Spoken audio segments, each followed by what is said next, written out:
Next nine news में आपका बहुत बहुत स्वागत है। मैं हूं आपके साथ अबरारुल हक रहमानी।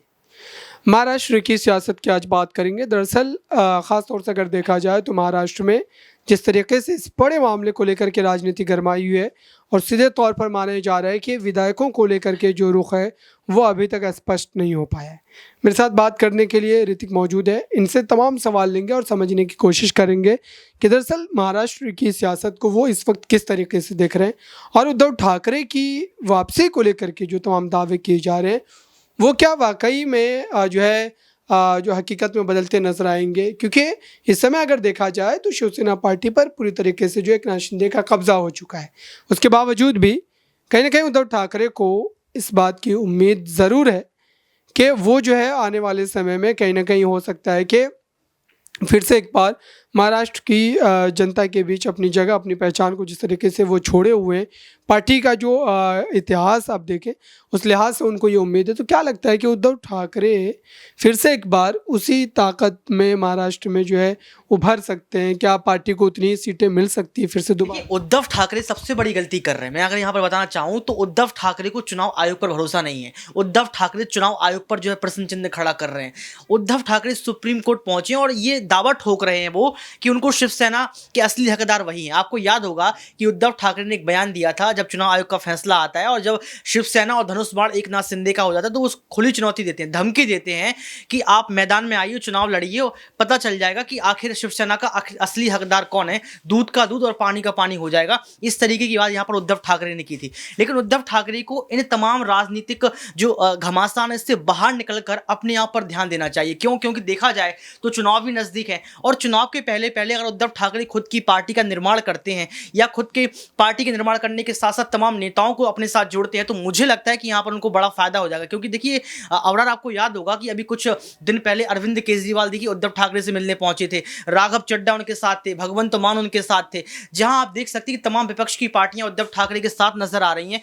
तो ये बड़ा चांस इनको मिल रहा है। अगर यहां पर कहीं ना कहीं देखा जाए तो एक विशेष मुद्दों के साथ महाराष्ट्र में यहां पर फिर से परचम लहराने की कोशिश अगर उद्धव ठाकरे करना चाहते हैं तो सबसे पहले महाराष्ट्र की जनता का दिल जीतना होगा। क्योंकि लगातार आप मोदी को चुनौती देंगे, एकनाथ शिंदे को चुनौती देंगे, ये बड़ी बात नहीं है। आपको बड़े नेताओं को शामिल करवाने की जरूरत है क्योंकि आप एक नई पार्टी का निर्माण कर सकें।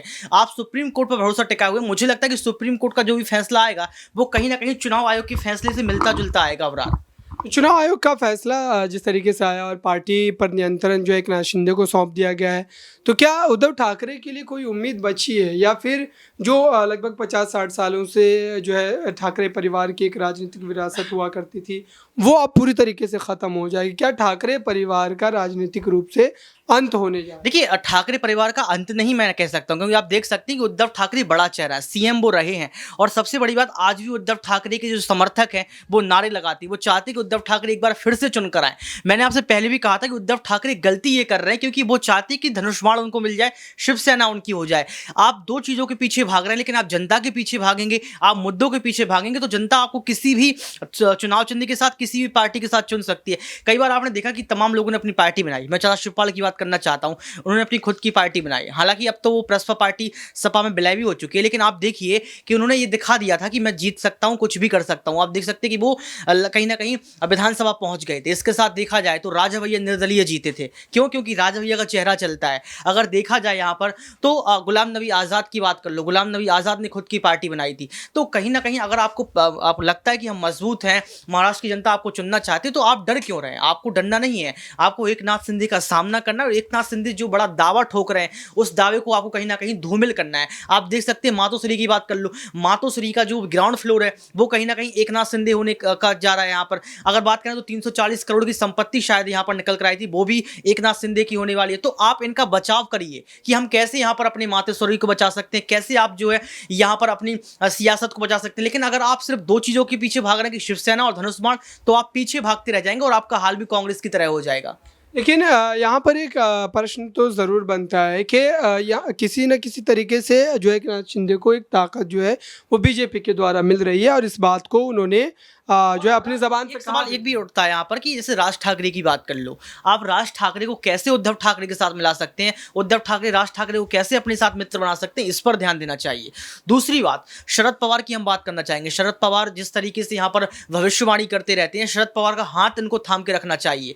देवेंद्र फडणवीस और एकनाथ शिंदे का जो आंतरिक कलह देखने को मिल रहा था, हालांकि अब वो आंतरिक कलह खत्म होने के कगार पर है, क्योंकि फैसला कहीं ना कहीं एकनाथ शिंदे के खेमे में पहुंच गया है। तो आज देवेंद्र फडणवीस भी तारीफ कर रहे हैं। तो आप ये जो है टिट फॉर टैट की राजनीति कीजिए, जैसे बीजेपी पार्टी करती है। अगर आप देवेंद्र फडणवीस को अपने साथ लेकर आएंगे, आपके पास बड़े चेहरे होंगे, बड़े चेहरों के साथ बड़े मुद्दे होंगे, तो आप जीतना आपके लिए कोई छोटी बात नहीं है, आप तुरंत जीत सकते हैं। लेकिन सबसे बड़ी बात यहाँ ये है कि उद्धव ठाकरे फिर से वही गलती कर रहे हैं जिस समय उन्होंने सरकार गिरने पर गलती की थी। अगर यहाँ पर देखा जाए तो क्या एकनाथ शिंदे का राजनीतिक भविष्य जो सुरक्षित है? क्या बीजेपी अब जो है 2024 की अगर बात करें या फिर महाराष्ट्र में जो अब चुनाव होंगे विधानसभा के, तो क्या उसमें एकनाथ शिंदे को ही चेहरा बनाया जाएगा? क्योंकि इस वक्त तो सरकार का चेहरा एकनाथ शिंदे है, तो क्या देवेंद्र फडणवीस और एकनाथ शिंदे के बीच खींचतान की स्थिति नहीं बन सकती है? और यह बीजेपी क्या, मुझे लगता है भारतीय जनता पार्टी अपनी सोच और अप्रोच के साथ चलती है, चाणक्य नीति उनके पास होती है। और मैं यहाँ पर एग्जांपल देना चाहता हूँ कि बीजेपी पार्टी ने अपने जो सीएम चेहरा है उनको दोहराया है। आप उत्तर प्रदेश में देख लीजिए, योगी आदित्यनाथ सीएम थे, दोबारा सीएम बने। आप मध्य प्रदेश चले जाइए, जब मध्य प्रदेश में देखिए आपकी शिवराज सिंह चौहान को कितनी बार सीएम बनाया गया, जबकि सिंधिया को भी सीएम बनाया जा सकता था। आप यहाँ पर चले जाइए, क्या बोलते हैं, उत्तराखंड में जो है हार जाने के बाद भी उनको सीएम बना दिया गया था। तो आप समझ सकते हैं कि यहाँ पर बीजेपी पार्टी जो है वो कहीं ना कहीं सीएम चेहरा बदलने का प्रयास नहीं करती, वही जो है फेस दोहराती। तो मुझे लगता है कि महाराष्ट्र में अगर भारतीय जनता पार्टी जीती है तो देवेंद्र फडणवीस डिप्टी सीएम पर ही रहेंगे, और मुझे लगता है कि एकनाथ शिंदे को फिर से सीएम फेस बनाया जाएगा। एकनाथ शिंदे लगातार अगर महाराष्ट्र की सियासत को जहाँ तक मैं समझता हूँ तो इस समय अगर देखा जाए तो भले ही जो है चैनलों पर मीडिया के माध्यम से या फिर बीजेपी की एक जो है पुशअप से आप कह सकते हैं कि राजनीतिक रूप से वो कहीं ना कहीं एक बड़े नेता के रूप में उभर रहे हैं। लेकिन अगर देखा जाए तो ठाकरे परिवार की राजनीति, शिवसेना की राजनीति के सामने वो दूर दूर तक जो है टिकते हुए नजर नहीं आते। और ये सारी चीज़ें अगर अभी तक की अगर बात की जाए तो महाराष्ट्र में जो सत्ता का परिवर्तन हुआ, जो अभी तक तमाम जो है मामला देखने को मिले, ये सारी चीज़ें तभी स्पष्ट हो पाएगी जब जो है महाराष्ट्र में लोकसभा के चुनाव होंगे। और दोनों गुट की अगर बात करें, अभी की अगर बात करें खास तौर से जो उपचुनाव के नतीजे आए हैं वो एमवीए के पक्ष में आए हैं, उद्धव ठाकरे के कांग्रेस के पक्ष में आए हैं। तो ये उपचुनाव के नतीजों पर आप क्या सोच रहे हैं? क्या ये जनता का एक मिजाज बन रहा है, मैसेज जनता का एक मैसेज है? ये जनता मैं वही आपको बता रहा हूं कि उद्धव ठाकरे के साथ जनता का समर्थन है। अगर उद्धव ठाकरे के साथ जनता नहीं खड़ी होती अबरार, तो उद्धव ठाकरे सीएम नहीं बनते। हालांकि उनकी सरकार गिरी।